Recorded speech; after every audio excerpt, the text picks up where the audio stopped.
bahan frame. Di sepeda level awal, kita akan menemukan opsi frame dari baja atau aluminium.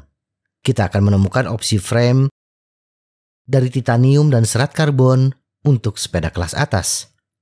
Bahan frame inilah faktor pertama yang menentukan murah atau mahalnya sepeda.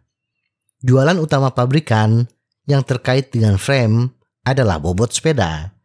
Hi-ten atau baja lebih berat dan karbon lebih ringan. Tetapi sebenarnya bukan tentang terbuat dari apa sebuah frame sepeda, tetapi bagaimana frame tersebut digunakan jauh lebih penting. Temukan sepeda yang menawarkan kenyamanan dan kontrol yang paling sesuai dengan kebutuhan kita. Bila kita sudah menguasai apa itu keseimbangan, bagaimana bersepeda dengan posisi aerodinamis tanpa merasa terlalu sulit, dan bila anggaran kita mencukupi, baru sepeda kedua bisa kita pertimbangkan dengan bahan rangka terbaik untuk kita. Ada banyak bahan rangka yang berbeda di pasaran saat ini, dan masing-masing menghadirkan sisi positif dan negatifnya yang unik. Namun, itu seharusnya tidak menjadi faktor keputusan utama. Integrasi aero. Sepeda Haikzu terbaru dengan kabel yang sepenuhnya tersembunyi, setang aerodinamis, dan seat post berbentuk mewah bisa terlihat keren.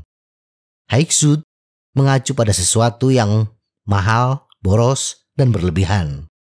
Namun hal yang perlu diketahui, maksud dari sepeda yang sangat terintegrasi tersebut adalah penerapan teknologi komponen terbaru yang membuat sepeda menjadi mahal, agar desain sepeda menjadi lebih ramping, tetapi tetap fungsional.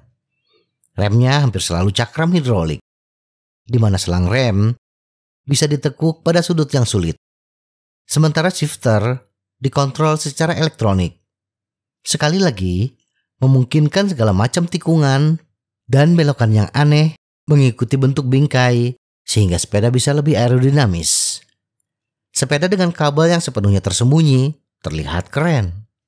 Tetapi bahwa itu membuat sepeda menjadi lebih aerodinamis juga bisa dicapai dengan mengatur komponen sedemikian rupa tanpa mengurangi fungsinya. Kabel baja akan bekerja lebih optimal bila menggunakan jalur yang pendek dan mulus. Kabel baja yang tertekuk menimbulkan gesekan pada sistem, menyebabkan titik keausan kabel, dan membuat kita harus rajin menyerpis rumah dan kabel shifter maupun rem. Cadangkan untuk membeli sepeda berpenampilan aero sampai anggaran kita memungkinkan. Dan pada tingkat yang lebih terjangkau, kita harus fokus pada fungsi dibandingkan bentuk. Berat. Berat adalah salah satu dari sedikit matriks nyata yang digunakan saat membeli komponen sepeda. Semua hal dianggap sama. Sepeda yang lebih ringan biasanya lebih cepat, lebih dapat bermanuver, dan seringkali lebih menyenangkan untuk dikendarai. Namun ada hal yang luput dari perhatian kita. Menjadi lebih ringan hampir selalu berarti kompromi di bidang lain. Dalam bersepeda, ada pepatah ikonik dari perancang sepeda Kees Bontrager. Lebih ringan, lebih kuat, lebih murah, pilih dua. Memilih yang lebih ringan dan kuat, mau tidak mau, harganya mahal. Memilih lebih kuat dan lebih murah, kita akan mendapatkan sepeda yang berat. Jadi, bila kita termakan bujuk rayu pemasaran, tentunya kita akan memilih sepeda yang lebih ringan. Tetapi karena finansial tidak memungkinkan, kita akan memilih yang lebih murah dan mengorbankan kekuatan.